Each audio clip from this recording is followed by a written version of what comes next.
இங்க பாத்தீங்கன்னு சொன்னா px சமன் x கனம் சக 2x வர்க்கம் சக 3x சய 1. அதே போல இன்னும் ஒன்று qx சமன் x வர்க்கம் சக 3x சக 6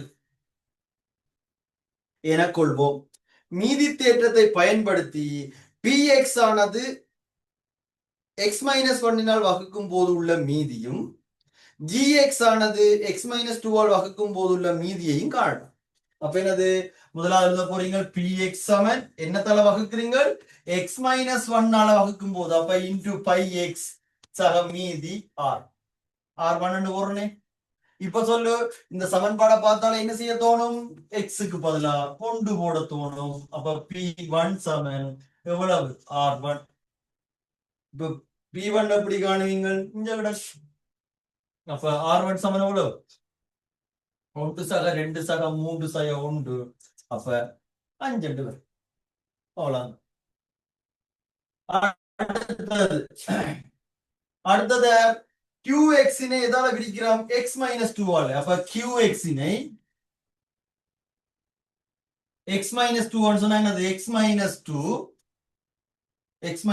இன்டு ஒரு psi x சக மீதி எவ்வளவு r2 போல். இப்ப சொல்லுங்க இந்த சமன்பாடை பார்த்தால என்ன செய்ய தோணும் x பதிலா 2 போட தோணும். x பதிலா 2 போட்டா gx g2 சமன் இங்க என்னது r2.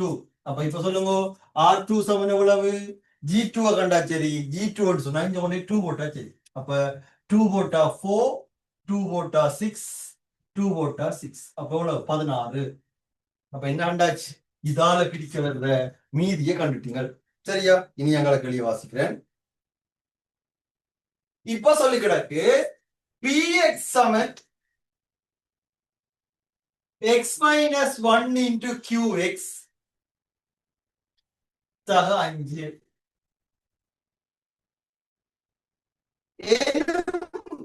சாரி ஏன்னா வாய்ப்பு பார்த்துன்னு சொன்னா இந்த முடிவு உண்மை என்று நீங்க பார்க்கணும். சரிதானே? வாய்ப்பு பார்த்து px ஆனது x-1 into x-2 வகுக்கும் போது உள்ள மீதியை காணும். சரிதானே? சரி. அப்ப இப்ப பாத்தீங்கன்னு சொன்னா இத வாய்ப்பு பார்க்க போறோம்னு சொன்னா இவரை இப்ப கருத போறோம். சரியா? ஆறு. அப்ப x-1 ஒருக்க சொல்லுங்க qx எவ்வளவு அங்க கிடக்கு x வர்க்கம் சக 3x சக 6 சக எவ்வளவு 5. அப்ப இப்ப இதால இதை பெருக்கினா x கனம் இதால இதை பெருக்கிறேன் இதால இதை பெருக்கிறேன் சுருக்கினா 2x வர்க்கம் இதால இதை பெருக்கிறேன் இதால இதை பெருக்கிறேன் சுருக்கினா 3x இதால இதை பெருக்கி இவரை கூட்டி விட்டா -1 வரும். இப்ப வேறுங்கோ இவர் தான் எங்கண்ட px. அப்ப நான் இவரை எடுத்து இவரை காட்டிட்டேன்னா இல்லையா? இதுக்கு பேர் தான் என்ன செய்யறேன்னு சொன்னா வாய்ப்பு பார்க்கிறது. சரிதானே? இப்ப வாய்ப்பு பார்த்தாச்சு. இப்ப சொல்லப்படுது வாய்ப்பு பார்த்து. அப்ப இப்ப இவரை பயன்படுத்தி நீ கேள்வியை செய்யணும். என்ன கேள்வியை முடிக்கிற வேற வசனத்தை வாய்ப்பு பார்த்து px ஆனது x-1 x-2 இனால் வகுக்கும் போது உள்ள மீதியை காண்க. சரிதானே? சரி. அப்ப இப்போ ஒரு நிமிஷம் பொருங்க வாரன் qx என்றது என்ன சொன்னவன் qx என்றது இஞ்ச கிடக்கு.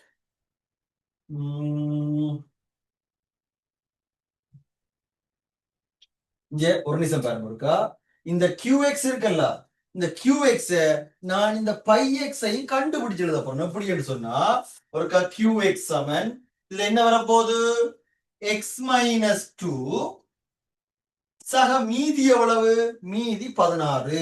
சரியா? மீதி 16. இப்ப எப்படி கண்டுபிடிக்க போறோம் பாருங்க இருக்கா இந்த qx என்றது எத்தனையாம் படி 2ஆம் படி. ஓம் தானே? ஓம். அப்ப இது 2ஆம் படி என்றபடியா இந்த 2ஆம் படி வரும். இது முதலாம் படி என்றபடியா இந்த πx என்றது என்னது முதலாம் படி. அப்ப இவர்ல பாருங்க x வர்க்கம் வரணும்னு சொன்னா இதால எதை பெருக்கினா x வர்க்கம் வரும் x வர்க்கத்தை தான். ஓம். அப்ப x இருந்தா தான் பெருக்கும் போது x வர்க்கம் வரும். சரி, முடிச்சு. இங்க மாறிலி எவ்வளவு சக 6.